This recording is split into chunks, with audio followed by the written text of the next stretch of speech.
Allez, on se retrouve pour l'activité de technologie. Aujourd'hui en technologie, on va fabriquer un compteur mathématique. C'est un petit objet technique. Comment va se passer la vidéo? Eh bien, je vais d'abord te montrer le matériel dont tu as besoin pour réaliser ce compteur. Et puis ensuite, je vais te montrer comment l'assembler. Et une fois que ce sera terminé, ce sera à toi de jouer pour fabriquer ton propre compteur. On passe tout de suite au matériel nécessaire. Alors, pour réaliser le compteur mathématique, tu vas avoir besoin d'un bâton de colle, d'une paire de ciseaux, d'une règle et d'un crayon. Avec tout ça, tu vas construire un compteur mathématique. Alors pour cela, j'ai envoyé des affiches. Tu vas faire 3 bandes de couleurs. Ces bandes, elles sont numérotées de 0 à 9. On laisse une petite languette au bout et on va venir les découper. Je n'ai pas choisi mes couleurs au hasard. J'ai choisi le bleu ou le violet pour les centaines, le vert pour les dizaines et le jaune pour les unités. Voilà ce que vous allez construire. Et ensuite, vous allez avoir le compteur en lui-même. Donc, c'est un grand rectangle comme ceci, dans lequel on va avoir écrit unité, dizaine et centaine. Moi, je l'ai personnalisé avec une jolie écriture pour qu'il soit un peu plus joli. À vous de le décorer comme vous voulez. Maintenant, je vais les découper et vous montrer comment on les assemble. Attention, c'est la magie du découpage. Alors, maintenant que j'ai découpé mes bandes et mon petit compteur, je me retrouve avec le compteur ici et les 3 bandes comme ça. Alors, les bandes, il va falloir que je les glisse ici et qu'elles dépassent de ce côté. Pour ce faire, je prends une petite planche et je vais découper au cutter ou au ciseau les interstices. Cette étape, vous la faites accompagnée d'un adulte parce qu'il faut faire attention de ne pas se couper.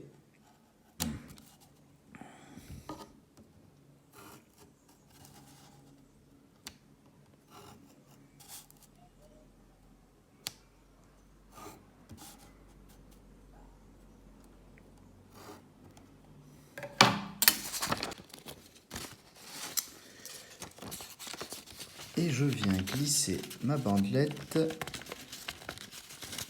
à l'intérieur de la fente ici et je la fais ressortir de ce côté. Et je fais ça pour les 3 bandelettes.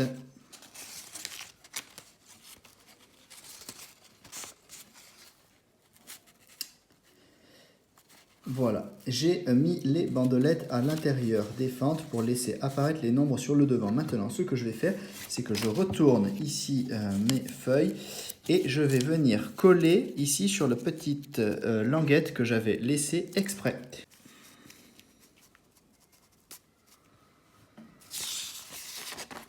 Et voici mon nouveau compteur. Alors je peux afficher les nombres que je veux. Par exemple, on va afficher le nombre 321.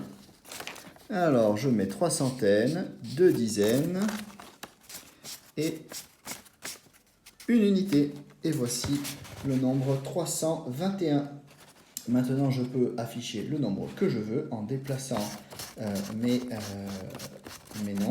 chiffres, de chaque côté. Avant de poursuivre la suite des cours à la maison, je voudrais vous montrer une petite chose, une question d'écriture en mathématiques.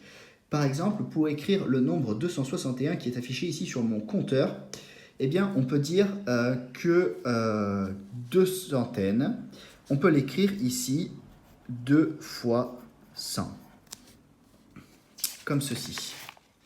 Et puis 6 dizaines, on peut l'écrire 6 fois 10, comme ceci. Et puis une unité, on peut l'écrire comme ça. Et donc, on a bien vu que là, on a décomposé le nombre 261 en une unité, 6 dizaines et 2 centaines. Et en mathématiques, on va pouvoir écrire ceci avec des parenthèses, comme ceci, pour bien indiquer les centaines, 2 fois 100, plus 6 fois 10, plus 1. On va faire un petit exercice ensemble. J'affiche un autre nombre sur mon compteur mathématique et c'est à vous d'écrire le nombre avec ce type d'écriture. Alors c'est parti, on va prendre le nombre 432 Allez, vous mettez la vidéo sur pause et vous l'écrivez de la même manière en décomposant en centaines, dizaines et unités. Vous mettez sur pause, dès que vous relancez, j'explique comment on fait. Alors, pour la correction, 4 centaines, je peux l'écrire 4 fois 100. Ok, 4 fois 100, c'est 4 centaines. Et ça, je rajoute 3 dizaines. 3 dizaines, on peut l'écrire 3 fois 10. Comme ceci. Et à la fin, on rajoute 2 unités plus 2. Et voilà, j'ai écrit 432. 4 fois 100, 400. 3 fois 10, 30. Et 2, 432. 432 en centaines, dizaines, unités.